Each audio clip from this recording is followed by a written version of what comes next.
Баршаңызға қайырлы күн. Бүгін осындай өте оңай жасалатын ерекше түскі ас жасадым. Оңай жасалатын манты десек те болады. Алдымен әдеттегідей мантының қамырын жасағандай ұн, жұмыртқа, тұзды қосып және де жылы сумен араластырып қамырын дайындап аламыз. Жұмсақтау қамыр илеп, оны салафанға салып тындырып, иін қандырғанша дейін алып қоямыз.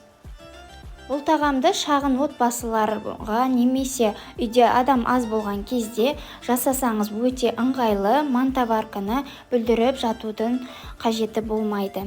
Әдеттегідей салмасын дайындаймыз, фаршқа тұзды және де менің жақсы көретін специямды қосамын.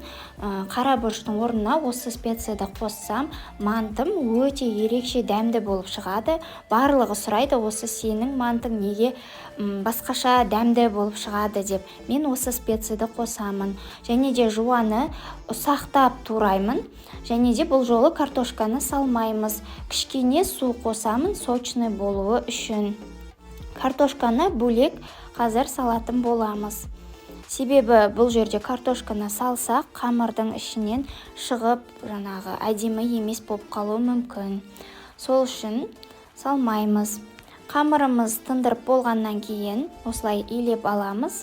Әдеттегідей манты жасағандағыдай жұқа етіп жайып аламыз. Қатты жұқа қылмаймыз, себебі жыртылып кетеді. Дағыда орап жатқан кезде ыңғайсыз болады. Сол себепті кішкене қалыңдау қылған жақсы. Жасалу жолы оп-оңай, видеодағыдай етіп жасаймыз. Осылай бөліктерге бөліп аламыз да, және де ортасынан тағы да бір кесеміз, себебі қатты үлкендеу болып кетуі мүмкін мантыларымыз. Сол үшін ортасынан тағы да бір кесіп, осылай шағын қылып жасаймыз. Қазір ол піскен кезде де одан сайын үлкейеді. Осылай видеодағыдай етіп жасасаңыздар болады. Бұл мантының ең оңай жолы деп ойлаймын, негізі манты түйудің. Және де өте әдемі көрінеді. Осылай орап шығамыз, гүл тәрізді болып шыға келеді.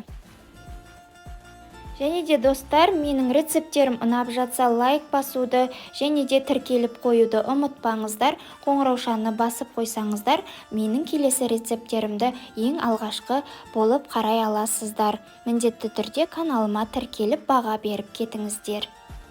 Осылай барлығын жасап аламыз.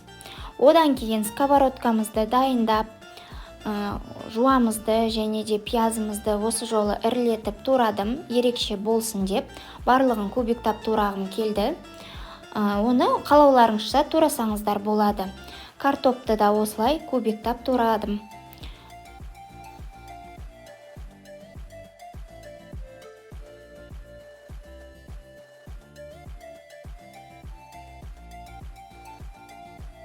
Қазанымызды қыздырып, шетінен салып барлығын араластырып, үстіне томатты немесе помидорды блендердан өткізіп салсаңыздар болады.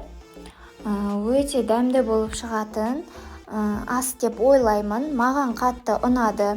Өте оңай жасалатын және мантының оңай жолы деп ойлаймын. Барлығын осылай араластырып, кішкене қуырып аламыз. Одан кейін ыстық суды құйып, үстіне татымына қарай тұзын салып, бульон салсаңыздар да қалауларыңызша болады. Қайнағаннан кейін суымыз үстіне тұзын салдым. Одан кейін мантыларымызды үстіне қойып шығамыз. Және де оттың астын басып, қақпағын жауып, бір 20-30 минуттай пісіріп аламыз. Суы әбден тартылғанша дейін пісіріп аламыз. Мінекей біздің мантыларымыз дайын болды. Енді үстіне укроптарымызды және петрушка укроптарыңызды сеуіп ұсынсаңыздар болады.